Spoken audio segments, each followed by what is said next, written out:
سلام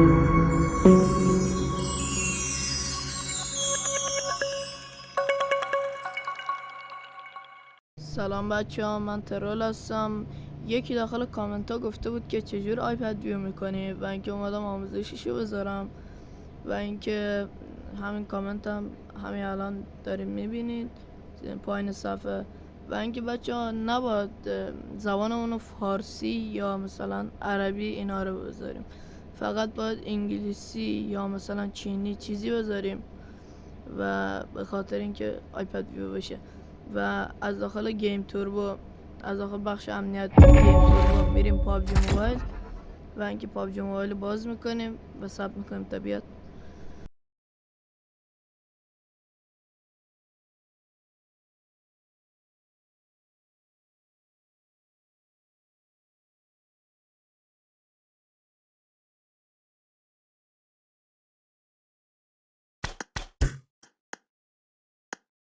خب بچه اومدیم پابجی موبایل.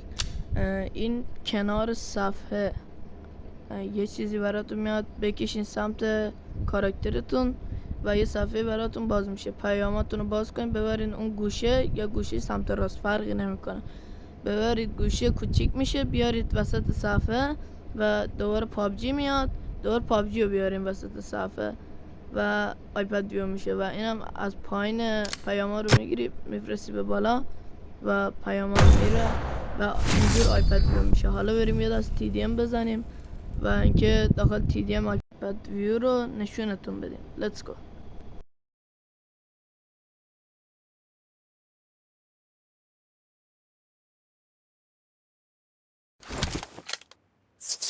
بچه همینجور که میبینید تاثیرش هذا مستوى زیاد حمي جيم بس 40 كل من 40 که يعني مثلا خلصنا میتونی 40. جامپ بزنی مثل ایرانگل، میرامار، سانهوک و اینا. خب روی این مچا آیپد ویو کامل میشه و مثل همون ویدیویی که گذاشتم مثل همون آیپد ویو میشه و تا موقعی که جامپ نزنیم اون آیپد ویو برامون فعال نمیشه. الان نگاه داخل لابی 40 ثانیه ما آیپد ویو خاصی نداریم و وقتی که میریم داخل مچ اونجا آیپد ویو به صورت حالت کشیده تر، یعنی عقب تر دیده میشه، یعنی مثل آیپد ویو بیشتر.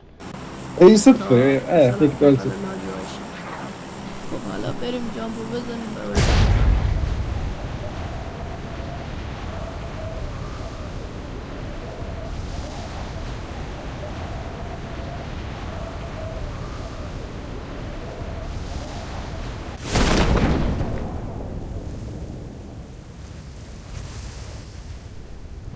بچه اینم از آیپد ویو که گفتم فقط کافی جامپ بزنیم. و اینکه عرض کنم خدمتتون این راهکار برای شیائومیه و اگر برای سامسونگ هم میخواین حتما بهم بگین تا ویدیوشو بذارم. و اینکه و بچه ها به این صورت آیپد ویو شدن یه برنامه هست به اسم 90 FPS و اونو بزنیم و اینکه فقط کافیه وی پی ان رو روشن کنیم و بریم داخل فروشگاه و بزنیم 90 FPS و آپدیت ترین و بروز ترینشو میاره. بچه ها سمت راست بالا زده آیپد ویو بلاوه 90 FPS رو میزنیم، سمت راستی رو میزنیم و داره فعال میشه. الان یه فایلی الان برای من فعال بود خب، ولی خب یه فایلی براتون میاد. وقتی اومد پایین یه چیز آبی انگلیسی نوشته، بزنید رو اون و فعال میشه براتون و برین داخل پابجی و صبر کنید تا پابجی بالا بیاد. و بچه ها این هم بهتون بگم که باید پابجی رو ببندیم، یعنی کامل باید بسته باشه و بعد به همین 90 FPS رو بزنیم و از اول بیاد داخل پابجی.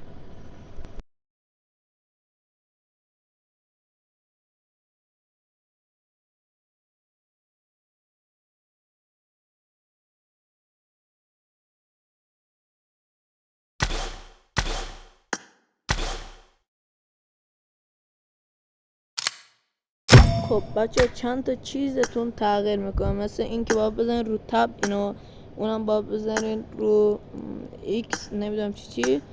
بعد اون جامپتون هم 2 تا میشه، اگر یکی بوده از اولش میزنید رو این یکی و اون تبه برای اینه که وقتی خودتون اسنایپ میزنین خودش اسکوپ میگیره اگر رو تب نباشه و اینکه این دوتا رو هم باز میکنید داخل سنسیویتیاتون و اونا رو هم چیز میکنید. اونم رو اسکوپ نوشته بود اسکوپ زیرش که من زدم رو هولد اون من اسکوپ شیشو که میگیری درجهشو میاری پایین اونو فقط با دست نگهداری بیاری پایین.